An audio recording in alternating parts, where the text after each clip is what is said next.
Thank you, Barry. It's my great pleasure to introduce Professor Elise Schapkaitz now. She is a real specialist in hemostasis and lab medicine. Elise, you are going to talk to us about warfarin and give us a practical guide, and the virtual stage now is yours. Good morning, everyone. I am Elise Schapkaitz. I'm a hematologist at Johannesburg Academic Hospital, and I'm grateful to the Society to be giving this lecture on warfarin, a practical guide. We should have all been gathered at the Johannesburg Country Club this morning, and I hope in future congresses we will be able to meet face to face. These are my disclosures. Clinical experience with warfarin spans over 7 decades. Most clinicians consider themselves well-versed in the practical aspects of management. Nonetheless, real-world evidence suggests that many of the detrimental effects of warfarin result from suboptimal time in the therapeutic range. So in this talk, I wish to provide guidance on the management of warfarin by considering a number of guidance questions, and the responses will be based on the best available evidence. Warfarin is often referred to as a difficult drug, and this is because it affects multiple clotting factors in the cascade, as well as the inhibitors protein C and S. So how should one initiate warfarin? I think we're all well versed that when initiating warfarin, it's necessary to overlap with heparin for a minimum of 5 days or until the INR is therapeutic. This is because warfarin requires this amount of time to reduce the vitamin K-dependent clotting factors with longer half-lives. Warfarin can then be started on the first or second day rather than waiting for several days. The initial dose depends on several factors, but for most patients, the initial dose is 5 to 10 milligrams. Smaller doses should be considered in the elderly, in patients with medical conditions such as liver disease or heart failure, in patients receiving medications known to inhibit warfarin's metabolism, or in patients at a high risk of bleeding. Loading doses of greater than 10 milligrams should be avoided. I understand that this induces a rapid reduction in factor VII activity, but it nonetheless predisposes patients to bleeding in the first few days. It also fails to achieve a significantly more rapid decline in the other vitamin K-dependent clotting factors.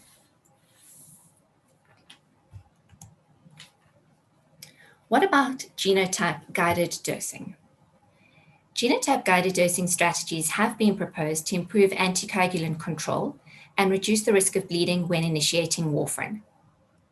In South Africa, testing is available for the polymorphism CYP2C9, which is involved in the metabolism of the S enantiomer of warfarin, and VKOC1, which is involved in the vitamin K cycle. Nonetheless, large randomized controlled trials have failed to confirm the clinical utility of genotype-guided dosing strategies. If you have a look at this Kaplan-Meier plot, you can see that a median time of 21 days was required in the genotype-guided group as compared to 29 days in the control group.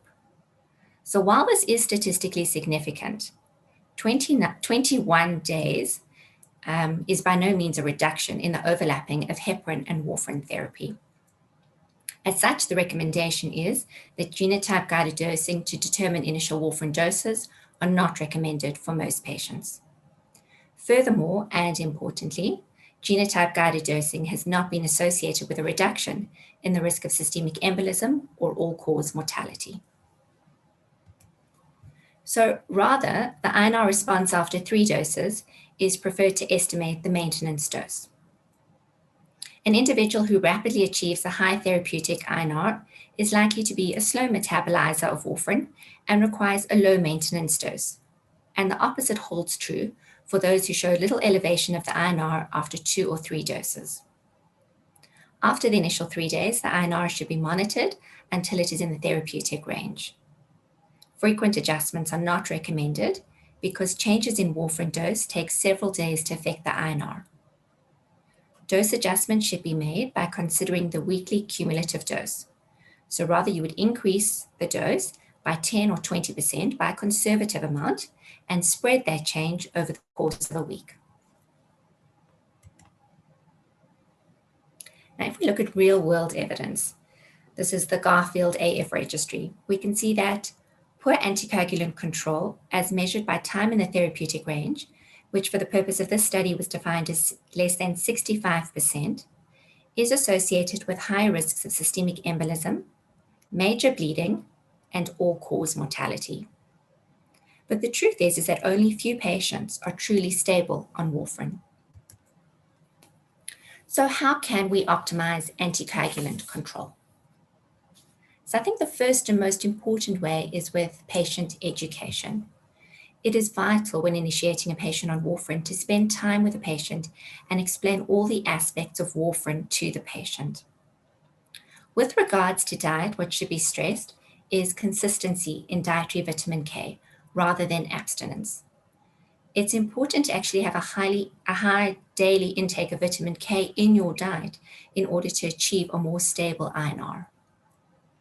Particular attention should also focus on recognition of high-risk situations that may compromise patient safety, such as recurrent symptoms of thrombosis or bleeding. In females, contraceptive advice is of great importance in view of the teratogenicity, the risk of CNS abnormalities, miscarriages, and stillbirths, which are associated with warfarin. Another way to optimize anticoagulant control is with the frequency of INR monitoring. The appropriate length of time between INR tests depends on prior INR stability and the probability of events in the foreseeable future. In stable patients, monitoring can be extended to 4 to 12 weekly. Patients with unstable dose responses will require more frequent monitoring. Unstable dose responses are really a challenge, and unfortunately, in nearly half of them, no reason can be identified. More frequent monitoring would be indicated when warfarin is discontinued in the pre- and post-operative period, which Professor Haas will tell us more about in the next session, when there is non-adherence, intercurrent illness, or when drugs which inhibit or induce hepatic metabolism are added or discontinued. Now, we know that there are several drugs that interact variably with warfarin, and there are many apps which are available that can assist you in the management of introducing or discontinuing drugs in patients taking warfarin. So this over here is an example of amiodarone, which is a drug which inhibits the metabolic clearance of the S isomer of warfarin, which is 5 times more potent, as well as the less potent R isomer. And the effect of amiodarone is it will have a prolonged effect on the INR, and therefore lower maintenance dose will be required. What about if we add an antiplatelet agent? In this case, clopidogrel. Antiplatelet agents irreversibly inhibit platelet function, and this is associated with a higher bleeding risk in conjunction with warfarin, and therefore there needs to be a clear clinical indication to use the combination. The last way in which we can optimize anticoagulant control is via patient self-testing and patient self-management.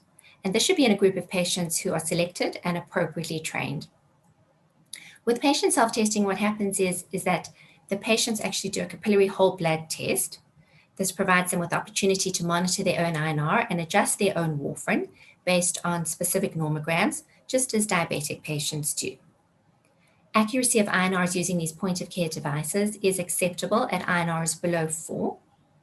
The downfall, however, of patient self-testing is that the increased TTR is in part related to the frequency of testing. So only weekly testing has been adequately evaluated. So even though this graph shows a much higher TTR in this group, this was related to the weekly testing. And unfortunately, that is associated with an increased cost and limited medical aid coverage.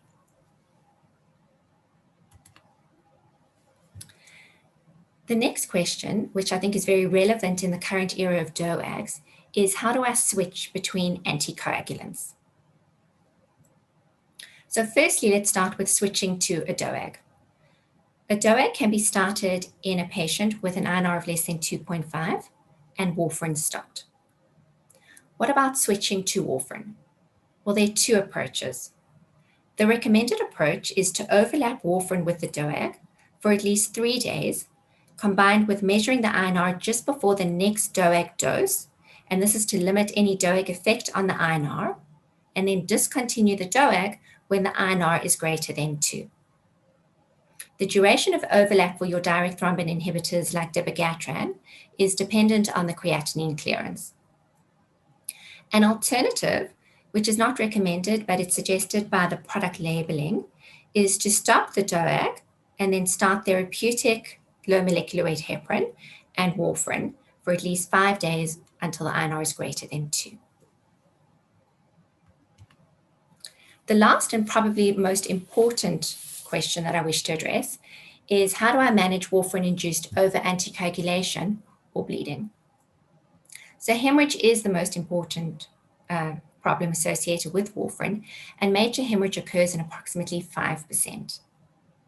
So in the first group there, we've got an INR of 4.5 to 10 and no significant bleeding. This group of patients can be managed simply by withholding warfarin until the INR is decreased to a safer level. An alternative is to reverse warfarin with oral vitamin K. In South Africa, oral vitamin K is available as pediatric canakion. Each vial is 2 milligrams, which contains 0.2 mils. In large randomized controlled trials, this has not been shown to affect the risk of major bleeding as compared to just withholding warfarin alone. This is probably because vitamin K takes 12 to 24 hours to correct the INR to a therapeutic range in patients with normal hepatic function. But there are certain instances in which you may want to use oral vitamin K, and this is when withholding warfarin alone may not lower high INRs quickly enough. For example, patients who are at high risk of bleeding, or when the INR return may be delayed because of interactions with medications, or patients who are taking a low weekly dose of warfarin, or patients whose INRs have been prolonged for some time. Knowing the usual maintenance dose helps to determine how long the INR will remain elevated. For example, if your patient has a high maintenance dose, such as 7.5 milligrams daily, this indicates they're a rapid metabolizer of warfarin, and the drug clearance should be rapid, and such the lowering of the INR. The INR should be monitored within 3 days, but if vitamin K is administered, the INR should be monitored the next day to monitor for overcorrection. In the next group, patients who have an INR of greater than 10 and no significant bleeding, oral vitamin K is suggested. In the last group, patients who present with major bleeding, they will require hospitalization with generalized supportive care, along with rapid reversal of anticoagulation. These options include prothrombin complex concentrates, fresh frozen plasma, and intravenous vitamin K administered slowly. So that brings me to the end of my talk. Well-managed warfarin remains an important anticoagulant option in 2020. Poor control is associated with high risks of adverse events. So what future research is actually currently exploring now is prediction models of artificial intelligence and machine learning. These models use the INR measurements in the first 30 days of warfarin initiation to predict clinical outcomes over the next 11 months. At the moment, data is limited, but the current data has shown evidence of predictive accuracy for major bleeding. I'm very grateful for your attention. Thank you. Thank you so much, Elise, for your excellent talk, and in particular also for the practical guide. Very much appreciated. Well, I also would like to thank you very much for mentioning Garfield Registry, and I would like to mention that South Africa made a great contribution to Garfield, and we also had an additional observation which is not fully published yet. We just mentioned it in one publication, and that is the fact that in real world, and unfortunately we saw it also in South Africa, VKA, warfarin, is not only not always given overlapped with heparin in the beginning, but quite often only warfarin is started immediately. And could you perhaps comment on that? Because I think that's not the best clinical practice. It also happened in several other countries, but I think we are here to learn from each other. Would you like to re-emphasize, please, that how important it is to start with overlapping heparin or another direct anticoagulant, but not the NOACs, but with heparin?